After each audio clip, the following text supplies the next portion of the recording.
sekarang ganti ke urusan corona.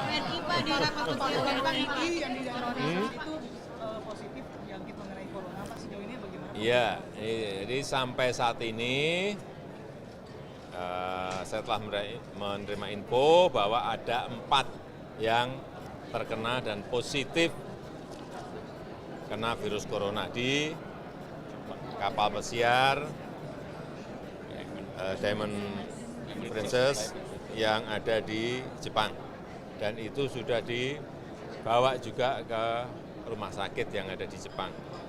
KBRI, Kementerian Luar Negeri selalu memantau itu, tetapi juga kita ingat yang ada di kapal juga masih kurang lebih 70-an.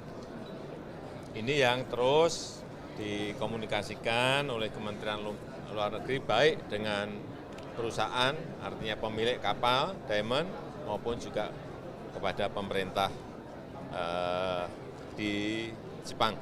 Dan kita ingin memastikan bahwa mereka mendapatkan perlakuan sesuai dengan protokol kesehatan yang sudah dikeluarkan oleh WHO. Ada peluang dipulangkan seperti yang dikeluarkan kalau mereka sembuh? Evakuasi juga, peluang untuk dibantu evakuasi? Ya sekarang ini yang 74 itu masih berada di kapal. Dan sekali lagi kita masih terus membahasnya dengan otoritas di Jepang. Setelah nanti mereka pulang akan ditreatment lagi nggak Pak? Apanya? Setelah nanti mereka pulang, Belum, mau pulangnya aja belum. Cukup ya. Oke, Ya. terima kasih.